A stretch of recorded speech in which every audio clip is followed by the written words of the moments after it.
Hey everybody, this is Rykard here again, and welcome to another narrated Pokemon X and Y Wi-Fi battle. Today's battle is a match against an opponent by the name of Frosty, which took place on my live stream yesterday,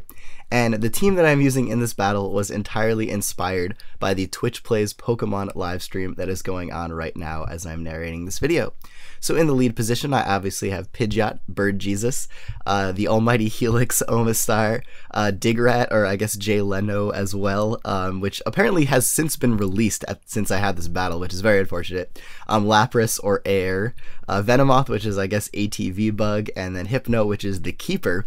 against a team that is pretty standard in a sense, but my opponent did bring things such as Porygon Z, Jolteon, and Absol, which you don't really see too often in the current OU metagame, if that is what you want to call this type of battle that we're having right now. But anyways, let's just jump into it right now and see how I do with this Twitch-inspired team. So to start things off, I'm going to lead off with my Pidgeot, as my opponent decides to lead off with his Absol.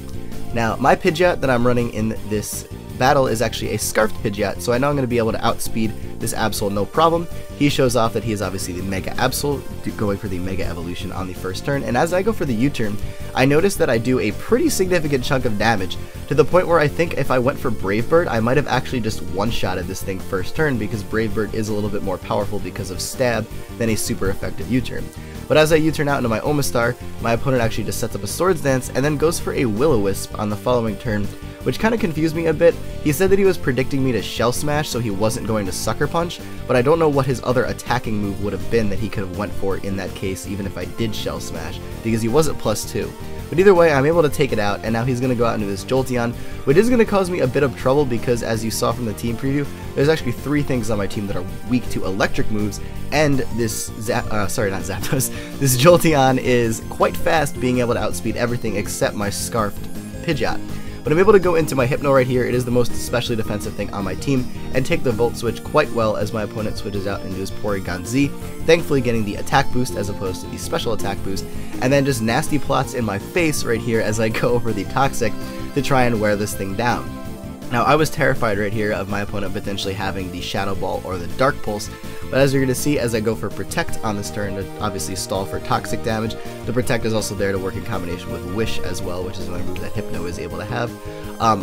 My opponent actually shows that he only has Tri-Attack to hit me as his most powerful attack, probably running maybe Ice Beam or Thunderbolt as like, you know, the Bolt Beam combo with your stab attack. But either way, he's going to go for the Tri-Attack right here, and as you see, it does do about 100 points of damage, and because of leftovers, if he hadn't gotten that burn, I might have actually been able to protect for more leftovers recovery and live a second one if I was able to, which unfortunately doesn't happen because of the burn, so I am actually losing health now, so there's no way in heck I'm going to be able to live a second attack from this Porygon Z. But either way, I do still have the poison up there. He does get a Citrus Berry to recover a bit of health, but again, I'm able to just protect here to stall it for toxic damage because I'm not really in a position where I can really switch into anything without it just getting one-shotted by this Porygon Z now that it is set up with Nasty Plot. So again, on the following turn, because this is literally the only thing I can do right now, I go for the double Protect. Unfortunately, I do not get it. It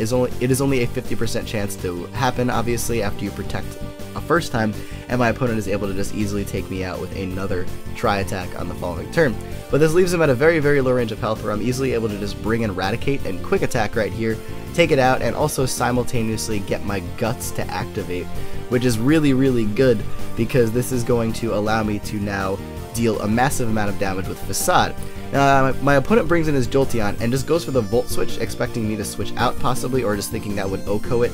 right outright, but unfortunately for him, I actually do live this with 13 HP, and I'm able to actually Facade this Mandibuzz, which does a huge chunk of damage to it, putting it in a very, very good range for me to be able to KO it very easily in the coming turns if I am able to. Now, I fully expected my opponent to Roost right here, so I go for the Shell Smash, expecting that to happen. Unfortunately, my opponent just actually decides to go for the Knockoff, which is actually going to do a ton of damage to me now that my defense is lowered because of the Shell Smash, which is very unfortunate, but it is going to put me in a position where I can just easily take it out with a Surf. I also have the Ice Beam, but I figured Surf would kill it either way, and in case he switched to Metagross or something, I would have been able to hit that really hard. But now he's going to bring in his Metagross, and I'm kind of worried about the fact that he might have Bullet Punch, but again, I'm not really in a position where I can switch out and afford to take that hit, so I'm going to just take the Bullet Punch right here, and decide to go into Venomoth right here, and maybe possibly set up baton pass into something. I don't really know, but I put it to sleep and I figured, you know what, I might as well just try for at least 2 quiver dances, possibly. So he gets put to sleep, I go for 1 quiver dance, and he's asleep again on the following turn. So I do admit that I did get a bit greedy right here. I probably should have just attacked him,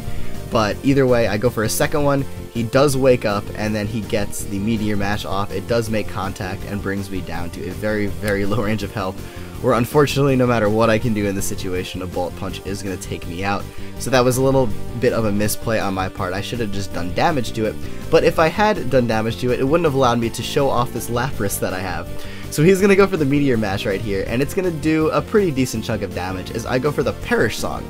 Now, typically when you go for Perish Song, people don't switch out right away because they obviously have a couple of turns. And this generally allows me to go for Perish Song and then very easily on the following turn go for the Block, which is a move that a lot of people don't know Lapras even gets. And it just looks really funny because I'm actually putting an X on the Metagross, which I just thought was kind of funny. He obviously, as you saw right there though, gets the attack boost from the Meteor Mash, which is very unfortunate. But now that he is officially trapped, I have the Protect here, stall out one more turn of the as he goes for another Meteor Mash. Obviously he can't hit me because I protected, and now I'm just going to opt to switch out on this following turn, obviously to preserve my Lapras for the Gliscor that he has still on his team, as I go out into my Pidgeot. Now, luckily for me, he doesn't actually KO me with this Zen Headbutt. I don't know, actually I think Zen Headbutt and Meteor Mash are about the same power, so actually no, Meteor Mash might have killed me because Meteor Mash is 100 power. I don't know, but either way, I do live it, and I'm going to go for a Frustration on the following turn, which leaves him